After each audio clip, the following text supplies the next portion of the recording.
Part 2। Manisha घर जाकर पढ़ाई करने लग जाती है। मनीषा पढ़ाई में इतना डूब जाती कि उसे खाने पीने की भी सुध नहीं रहती। मनीषा बेटी खाना खा ले, सिर्फ पढ़ाई ही करती रहेगी क्या? खाना खाना बहुत जरूरी है। एक बार गांव में सूखा पड़ गया। सूखा पड़ने के कारण खेतों में सिंचाई और बुआई का काम नहीं हो पा रहा था। चंदा, इस साल तो लगता है खेत सूखे ही पड़े रहेंगे। गांव में भयंकर सूखा पड़ गया है। हमारा गुजारा कैसे चलेगा जी? हमारी तो रोजी रोटी ही खेतों में काम करने से मिलती है। फिर मनीषा की पढ़ाई कैसे होगी? माँ पिताजी, क्यों ना हम शहर चले? वहां हमें कोई ना कोई काम जरूर मिल जाएगा। लेकिन बेटी, बुरे समय में गांव को छोड़कर जाना भी ठीक नहीं है। लेकिन मुखिया जी भी हमारी मदद नहीं कर पा रहे हैं। हम कर्ज में डूब जाएंगे। मनीषा ठीक कह रही है, हमें शहर जाकर काम ढूंढना चाहिए। लेकिन हम शहर में कहाँ रहेंगे? हमारे पास वहां रहने के लिए कोई ठिकाना नहीं है। मेरा चचेरा भाई लक्ष्मण वहां रहता है।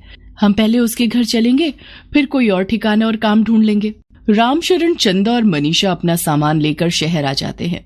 शहर में वे लोग चंदा के चचेरे भाई लक्ष्मण के घर जाते हैं। लक्ष्मण, हम यहाँ काम की तलाश में आए हैं। मनीषा खूब मन लगाकर पढ़ने लगती है। धीरे धीरे मनीषा के स्कूल की पढ़ाई खत्म हो जाती है और मनीषा कॉलेज में दाखिला ले लेती है। मनीषा पढ़ने में काफी होनहार थी। शहर आकर उसने इंस्पेक्टर की पढ़ाई और परीक्षा के बारे में पता कर लिया था। उसने बीए की डिग्री भी प्राप्त कर ली और पुलिस में भर्ती होने के लिए प्रवेश परीक्षा का फॉर्म भरा। परीक्षा की तैयारी के लिए मनीषा शहर की लाइब्रेरी में जाकर पढ़ाई करती। कुछ दिनों बाद परीक्षा की तारीख भी आ गई। बेटी, दही चीनी खाकर जा।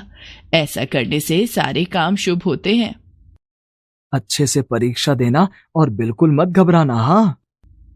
मनीषा चंदा और रामशरण के पैर छूकर आशीर्वाद लेती है और परीक्षा देने के लिए परीक्षा सेंटर पहुंच जाती है। मनीषा परीक्षा देकर घर वापस आ जाती है। परीक्षा कैसी रही बेटी? माँ, परीक्षा तो बहुत अच्छी रही। मैंने सारे प्रश्न हल कर दिए। शाबाश मेरी बच्ची। और कुछ दिनों बाद अखबार में परीक्षा का परिणाम भी आ गया। माँ, पिताजी, इंस्पेक्टर की भर्ती परीक्षा में मेरा सिलेक्शन हो गया है। चंदा और रामशरण खुशी के मारे मनीषा को गले लगा लेते हैं।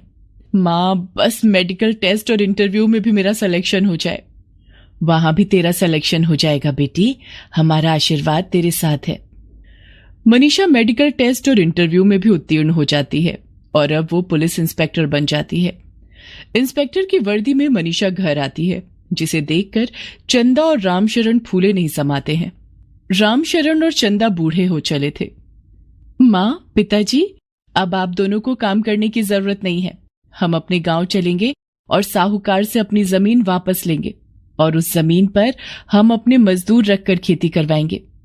मैं शहर में अपनी ड्यूटी करूंगी और आप दोनों हमारा खेत का काम देखना। रामशरण और चंदा गांव चले जाते हैं। घर पहुंचने पर उन दोनों ने देखा कि साहूकार ने उनकी झोपड़ी की जमीन भी हड़प ली थी और वहां अपना नया घर बनवा रहा था। रामशरण शहर में मनीषा को फोन करता है और उसे सारी बात बताता है। आप वहीं रुको, मैं अभी आती हूं। रामशरण अपने पड़ोसी के घर में शरण ले लेता है। दूसरे दिन मनीषा गांव आती है और सीधा साहूकार के घर जाती है।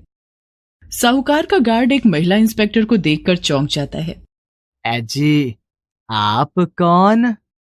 साहूकार को जल्दी बुलाओ, मेरे पास उसके खिलाफ गिरफ्तारी का वारंट है। गार्ड साहूकार को बुलाकर लाता है। कौन है आप? मुझे भूल गए? मैं रामशरण और चंदा की बेटी मनीषा हूं, जिसका खेत और घर तूने हड़प ली। अब चल थाने। मनीषा साहूकार के हाथ में हथकड़ी लगाकर उसे घसीटते हुए गाड़ी में बैठाती है और उसे थाने ले जाती है। मुझे छोड़ दो, मैं तुम्हारा खेत और जमीन दोनों वापस कर दूंगा। वापस तो तुझे करने ही पड़ेंगे, लेकिन गांव के दूसरे लोगों के खेत और जमीन जो तूने हड़पी है वो सब वापस करने पड़ेंगे, नहीं तो धोखाधड़ी और जालसाजी के केस में तू जेल जाएगा। साहूकार हाथ जोड़कर बोलता है। मैं सबका खेत और जमीन वापस कर दूंगा। मुझे जाने